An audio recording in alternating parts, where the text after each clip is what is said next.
Happy Thursday, everybody. Hey, if you are a music fan like I am, today is actually a very exciting and very interesting day. Today, the Beatles actually released a new single. Now, you might be asking yourself, well, how did they do that? Because two of the four members have been dead for a long time, no longer in the body, no longer on the earth. So, how did the Beatles create and drop a new single today called Now and Then? And so I'm going to get in and I'm going to talk a little bit about that, kind of my take on it, because I listened to it a few times this morning. And I think it's great. And I'll explain why a little bit later. But just wanted to come on here and talk about that and also kind of relate it to some life lessons as well, for us to consider, because it actually took them over 30 years to get this going. So today, they dropped a new single called Now and Then. It's called Now and Then, and you can find it. I found it on Apple Music. And I'm sure it's probably other places as well. But I listened to it a few times this morning, and so here's, the first question is how did they do this, right? How did they do this when John died in 1980, and I think George was 2001, something like that. So here's kind of the backstory. There's actually a video. I saw a little video last night. I saw it on HBO, but I think it's on other places because I think I saw it on Apple Music as well.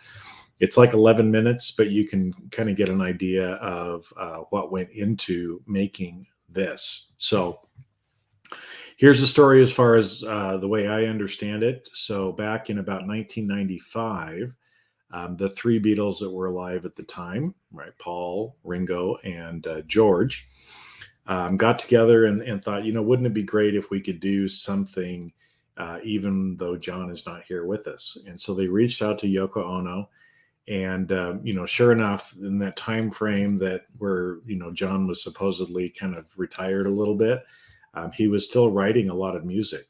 And so there were a lot of demo tracks that he had recorded, and so Yoko gave them access to some of the recordings that John had done, and they found this song called Now and Then. And so back in, I think the process started in about 95, and I think a lot of they went back into the studio and started looking at it in 1997. So that was still a long time ago, right? And they found this song called Now and Then that John had written, and they really liked. And in fact, when you listen to the music and you understand the history of the Beatles, it's a very apropos song for them to release as well. Again, just based on everything around the Beatles, how things had happened and how things ended, and now the fact that two of them are no longer on this earth. So back in 97, they found this song and they really liked it. Only the problem was the technology at the time didn't really allow them to do what they were looking to do. So they had this demo track from John where he's playing the piano and he's singing this song, and they look at it, and the problem was the technology at the time didn't allow them to actually separate the tracks from the demo. And the problem was the piano was very loud compared to John's voice, and so they couldn't really get it right. They were trying to figure out. They kind of came up with some other things, went into the studio, recorded a bunch of stuff back in 97, when all three of them were there. But the problem was, again, they just couldn't get it right at the time based on the technology that was there. They couldn't cleanly separate those tracks to be able to do anything with it. And so, they kind of gave up at that point. And, fast forward, George dies in 2001. And finally, the technology actually caught up a few years ago.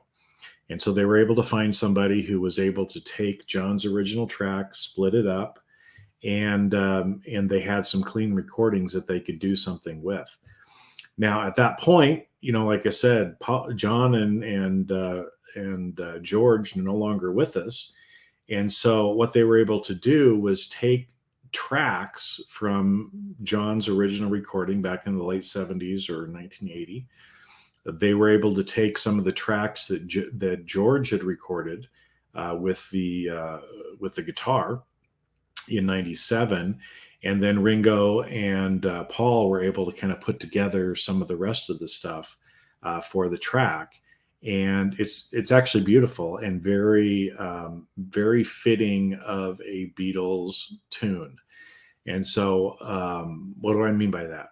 So each of the Beatles kind of had their own uniqueness, and when they were together, they created some beautiful music. Now, again, a lot of them had some solo stuff afterwards that was great as well, but there was nothing quite like having all four of them in the studio together. And so, in this track, when you listen to it, you'll be able to hear John's voice is mainly what you hear, obviously, because he's kind of the lead singer on this. But you get the harmonies that Paul and John would do. So Paul was able to record some harmonies that, again, very Beatlesque in the way that it is laid out. And so, that and the bass contribution, again, you can hear the bass in the background.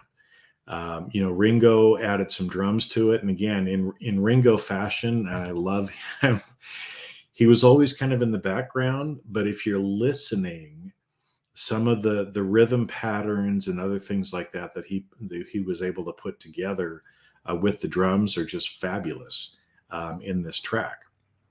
And then, George, guitarist, obviously, but very, very famous in a lot of the Beatles tunes for using kind of a slide guitar. So electric guitar, but using a slide. So it really has kind of a rhythm and blues kind of a feel to it. And back in '97, he recorded some of that. And so as you listen to the song, as it starts to get to the end, they do kind of some guitar solo stuff that's very George-esque in its nature. And I really love this song. Like I said, I listened to it about 3 or 4 times this morning. I'm going to go back and listen to it again. But a great example of a lot of things and a lot of life lessons for us to learn, right? So one, having all four of them together and being able to use all of the different tracks from the men who had recorded this over the space of about 40 plus years was just amazing. And you can feel the chemistry again in this particular song. Okay, so that's, a life lesson on the collaboration with others, right? That a lot of times we can create better music, better art, better business, whatever, if you surround yourself with people that you collaborate well with. And if you allow all of them to do what they are best at, right? And because that's what made the Beatles what the Beatles were. They got into trouble when they started trying to step on each other's toes instead of allowing each individual to do what they do best. Okay, so there's a life lesson for you.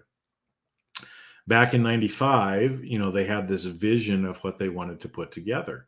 But the problem was the technology was not available in 1995. In fact, even things like, iPhone wasn't even created until '97. And so some of these technology that they needed to make their dream become a reality didn't exist. And in fact, they had to wait over 30 years. So another life lesson is, again, you may have some vision, some dream of what you would like to have happen, and it can still come true. It just may not be the time for it to come forth yet, right? And so it's a lesson in patience. It's a lesson in holding fast to that dream or that vision that you have, and realize that at some point in the future, it'll become a reality. Because again, as I said, it's almost been 40 years since they first had this idea, and now it has finally come to fruition, right?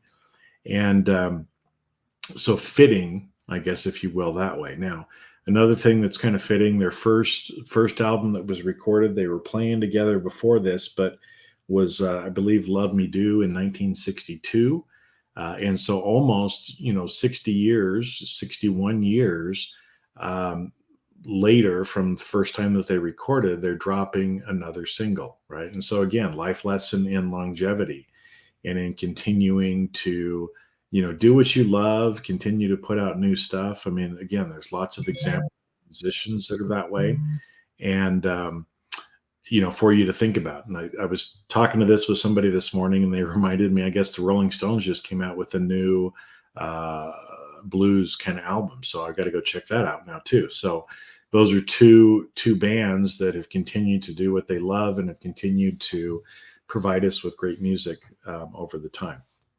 So anyway, those were some life lessons, and I think the song itself, when you listen to it and realize some of the meaning behind it, that people come in and come out of our life.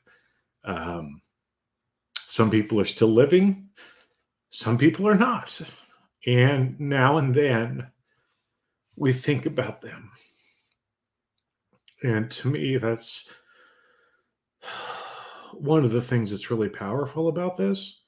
It reminds me a lot of in my life that they did, uh, which has a very similar thing to it too. So anyway, I have to get going because I've got another call at the top of the hour. But thanks for listening. Comment below. Let me know if you've listened to it, what you think of it as well.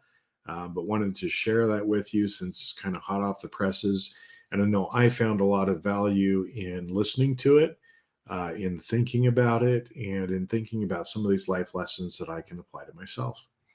So with that, have a great rest of your day, and blessings to you and to your family and your friends.